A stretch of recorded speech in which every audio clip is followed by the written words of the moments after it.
Abdurrahman from 2.0 to start with food log 11. Let's see what I had yesterday. And I think you guys will be interested in the results. So pure fruit, papaya, beautiful mango, mandarins and grapes.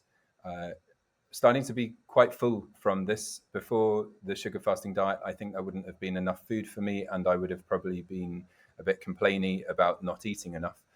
It seems that my system is adapting to the new fuel, which is great. Then a sweet tea. As you can see, I've already got into it by the time I remember to take the photo. But a sweet tea. I then had some homemade banana and kiwi juice, which was delicious. And then dinner, more fruit. As you can see, a lot of mango, kiwi, and mandarins and grapes.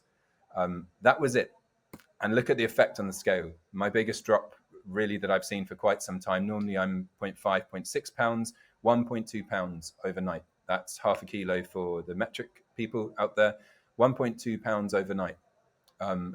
Look at the result on the chart. I'm now taking away the bulk of that up blip from the birthday.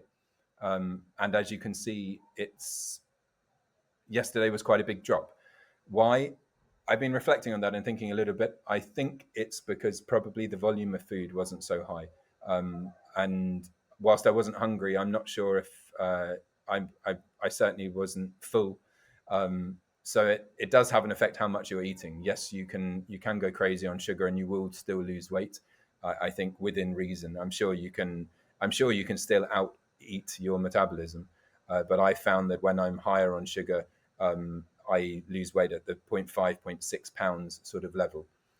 But it seems when you reduce your intake, there must be some sort of calorie level going on. And I was obviously on a relatively low calorie level and pure sugar fueling setup yesterday. That's why I think I had the big drop.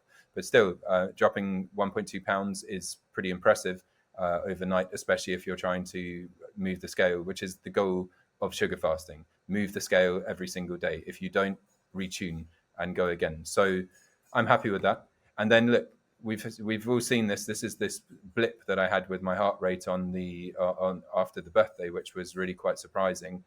Alhamdulillah, I'm happy to report we're getting back to normal. So yesterday's training session put me basically back into the elite category for 20 to 24-year-olds, not back at my prior lows, but heading in the right direction. I'm happy with that. We're doing well. This is the point of my heart rate training, is not to have a high heart rate, is to have a low heart rate because of all the good things that come from that.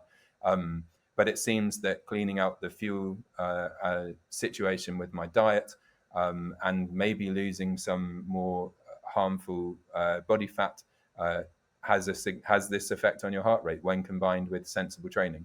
So anyway, there's Abdurrahman's log for day 11 of sugar fasting. Very happy with that. I would like a lot more of the big drops, the half kilo, 1.2 pound overnight drops. I'm not sure if they're going to keep happening or if that was a one-off. I'm going to experiment a little bit with that. I think it might be volume of food, might be timing of food. There might be a few other things going. But again, stick to the sugar fasting if you've got weight to lose. Sugar, sugar, sugar, get ripped, Habibi. Sugar, sugar, sugar, get ripped, Habibi.